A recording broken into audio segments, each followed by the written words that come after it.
Susanna Kavanaugh, and this is Franklin Boulevard Media. I'm actually from a little town called Orangeburg, South Carolina, but moved here.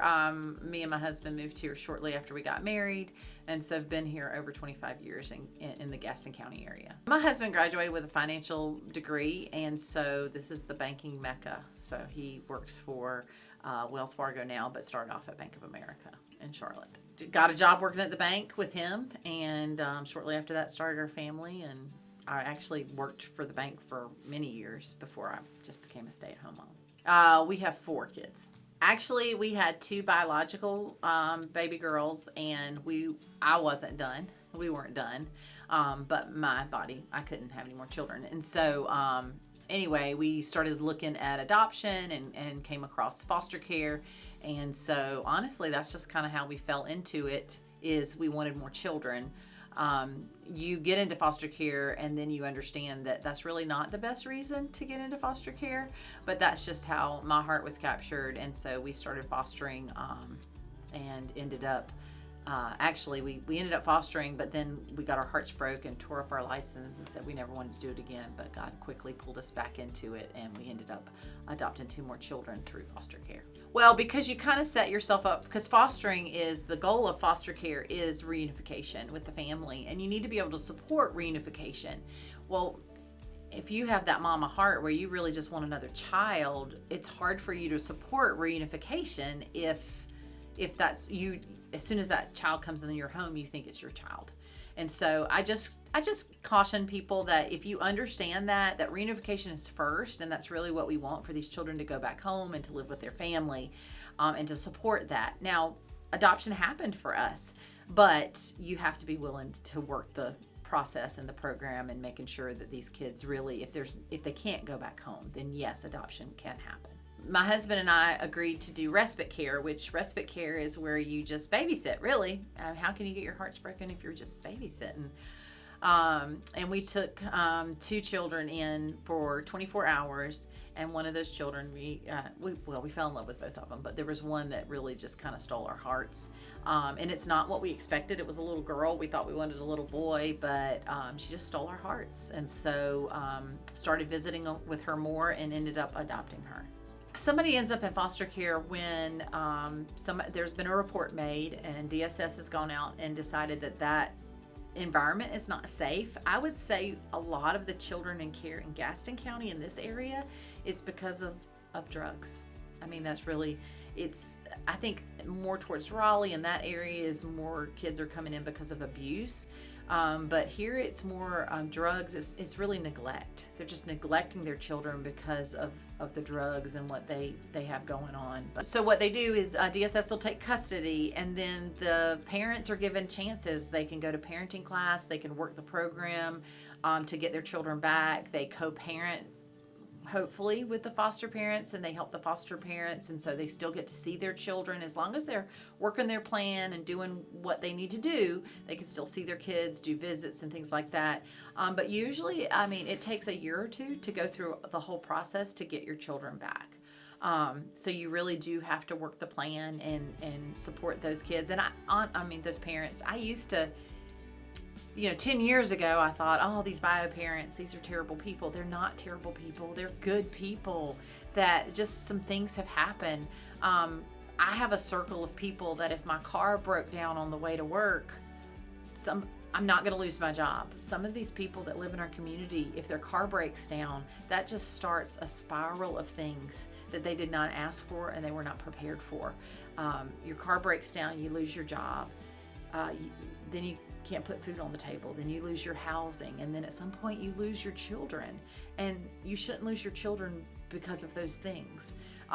So we really are working hard to put support systems around even biological families, making sure that they have what they need, because we want them to be successful. Honestly, I've adopted 2 children through foster care. I can honestly say the very best thing that could have happened for them is that they were reunited with their biological parents, because as much as I tell them I love them over and over again, I can't take away the feeling that they feel about being rejected. And so I think Gaston County gets that too, just to rally around these biological parents and making sure.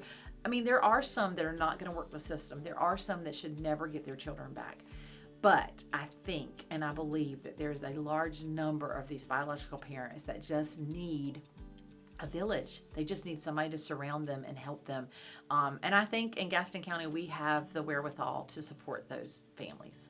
In 2013, I kind of realized that my husband and I could only take in so many children. We could only change foster care so far with our own home.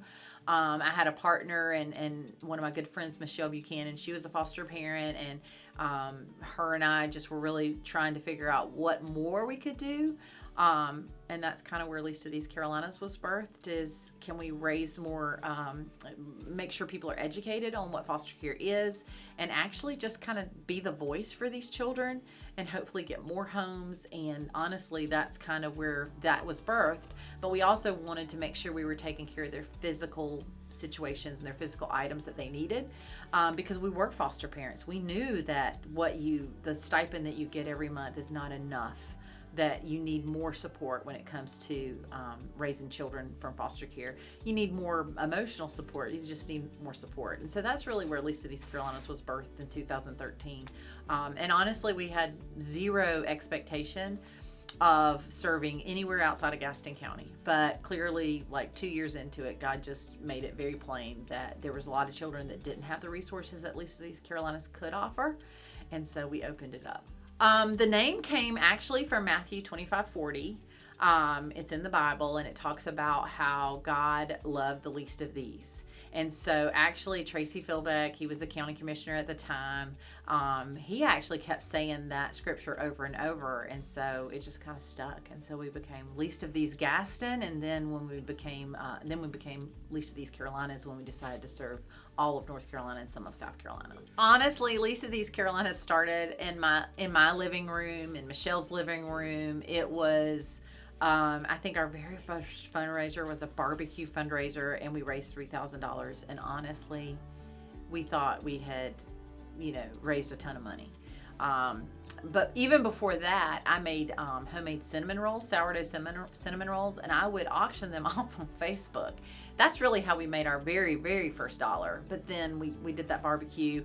I remember some of the judges helped us serve the barbecue that day, and we served it out of the parking lot over at Hope for Gaston. And we went right to Walmart and got things for children that were in foster care. And I think the first thing that we started buying was pajamas, and making sure that those were at a closet in DSS so that they would have those. And I remember we couldn't give them a pack of like 3 pair. We had to like divide them out because we didn't have very much. And so I just remember laying on my floor, me and Michelle, and we were like putting these pajamas and maybe a pair of underwear and socks in a Ziploc bag, marking what the age group would be. It's for a little girl size 5 or whatever. And when we got them all packaged, we put them all on the couch. Probably filled the couch up, and we just prayed over them. And we're like, Lord, wherever these pajamas go, wherever these socks land, just bless these kids. And that's really where we started, and just grew from there. In 2013, I would say we roughly served 100 children. And this past year, we did almost 1,000 bags of hope. A bag of hope is a large duffel bag with things that these children need and want. We usually get the request right when they're coming into care. So we actually call the caregiver and talk to them about, what's their favorite color, because we're going to put their name and their favorite color on the bag. What do they like? 6-year-old boy, he loves Superman. Well, we're going to put underwear in that bag, but they're going to be Superman underwear. And we're going to put a toy in that bag, but it's going to be a Superman toy. And if we have a Superman blanket, it's going to be a Superman blanket. So every bag is very personal for that child, because we want them, when they get this bag, to know that we see them and that we love them. And it does something special for a kid when they see their name on something and they know that somebody spent time and energy on them. And so that's one of the reasons we do Bags of Hope. But it's just full of goodies for them, things that they need, but also things that they want. We serve children in foster care from 0 birth to 18, even up to 21 years old. So a lot of times people ask, well, what's the ratio? Honestly, there's about the same amount of younger kids as there are older kids in foster care. So it's really not more here or there, but we serve all of them. We don't want any child in foster care, no matter how old they are.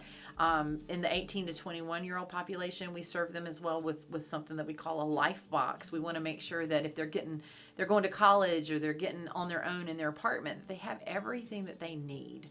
I can't imagine starting college or just starting my life without having my mama to call. And so we try, and I know we can't take the place of mama, but we can try and help with the physical items and be there for those kids during that time. So foster parents usually know who we are at this point, because we serve foster parents really well. And so when you serve foster parents really well, they tell all of their foster parent friends. So honestly, they know that they can call us, but they also everything we do is online now, and so they can put in an online form. They give us some information about the child. We call them, we talk to them. And honestly, once they get their bag of hope, they're on our email list. So anything else we do throughout the year, Christmas, back to school, any kind of events that we're going to have, they're going to be informed because they're on our list from getting that first bag of hope. Well, first of all, Gaston County is an amazing support to us already. For 10 years we've been here, and Gaston County has the most giving people. It's never been a time where I have not shared a need that Gaston County did not come through. But Gaston County can get involved by just going to our website, lotcarolinas.com. Like us, follow us on social media. Every Wednesday, we put a wish list Wednesday item out there that we need and that we're out of. And those are the things that go into the bag of hope. So watch us on social media. Do a drive for us. Man, if you want to collect stuffed animals for us, we are all game for that. Just come by, talk to us, or call us. Then at Christmas time, I mean, we serve so many children at Christmas. We served over 1,000 kids this year. But the way that we serve them is we put their wish list out on social media, and Gaston County and many other counties go and sign up for those kids. So I would say to Gaston County, keep doing what you're doing. If you don't know about us, then find out about us. But Gaston County just keeps showing up, and I just pray and hope that they keep showing up for these kids. But it's really easy to get involved. If you're thinking about being a foster parent, talk to us. We have 2 foster parents on our staff they love to talk about it.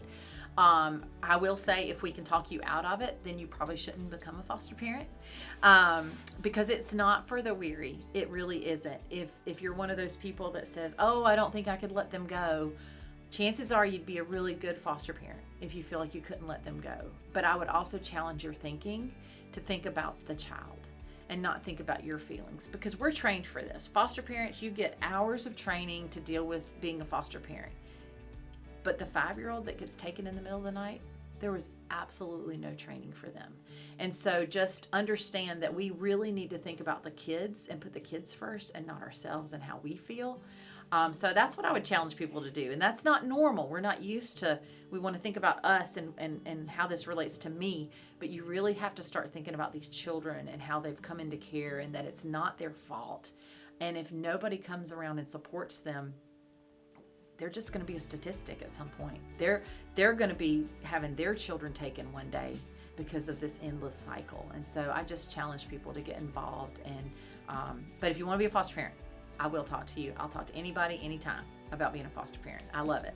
Well, I would also say you don't have to be a foster parent to support. You can support us, but there's also something called a guardian ad litem. And a guardian ad litem speaks for a child in court. You meet with them once a month, at least once a month, and you try to figure out what is best for that child. And then you show up to court and you tell the judge, this is what you think is best. We don't have enough voices for children in Gaston County. So maybe you're like, maybe foster parenting is not for me. Then I would challenge you to look into the Guardian Ad Litem program in Gaston County. And that is something that I think that most people can do if they just look into it. I run to the fire of foster care because it's a bunch of fires all the time. Honestly, I'm just passionate, and all I can say is God gave me that. And if I was doing anything else, and I did try and run from this for a while, but if I was doing anything else, I wasn't happy. And so truly, I was just miserable outside of working in this passion and in this space. And so I would like to say I'm just a selfless whatever. I'm not. I'm miserable if I'm not doing something in foster care. If I'm not fighting for these kids, I'm miserable. So I hope that makes sense.